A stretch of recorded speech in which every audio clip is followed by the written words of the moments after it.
Hey, it's Matski, broadcasting live from my mom's basement here in sunny Seattle, Washington. Welcome to this week's edition of Matski's Minute, brought to you by Bruno and the Professor. On this week's episode, Bruno and I spent a little time discussing the downing of Malaysian Air Flight 17 over Ukraine. While it's not yet clear who is responsible for this, all signs point to at least some involvement by Vladimir Putin's Russia. So this prompted a listener to ask me, will the shooting down of MH17 be remembered as a Lusitania moment in the current crisis with Russia? So first off, a little context. As I'm sure most of you will remember from your high school history classes, the Lusitania was a passenger ship that was sunk by a German U-boat off the coast of Ireland on May 7, 1915.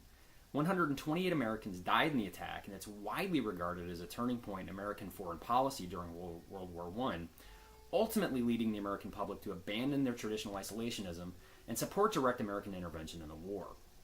So, to answer our listener's question, no, I don't think MH17 will be remembered as a Lusitania moment.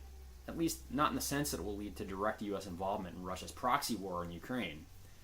But what MH17 does remind me of is another historical incident in which U.S. citizens got caught in the crossfire, the U.S.S. Panay. The Panay was a U.S. Navy gunboat assigned to protect U.S. interests along the Yangtze River in the era before World War II. On December 12, 1937, Japanese Naval Air Forces involved in the Japanese attack in Nanking bombed, strafed, and ultimately sank the Panay, killing 3 and wounding 45.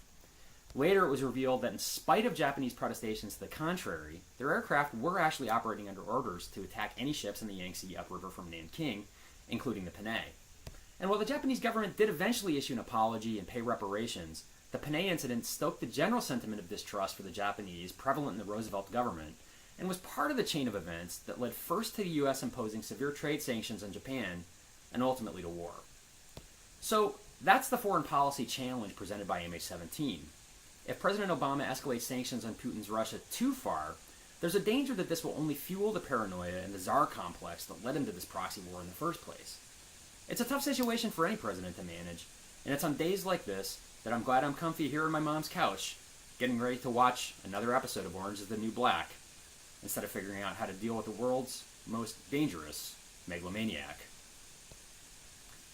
For more on our discussion of the Obama administration's foreign policy, please check out our podcast from July 23rd, 2014. And thanks, once again, for listening.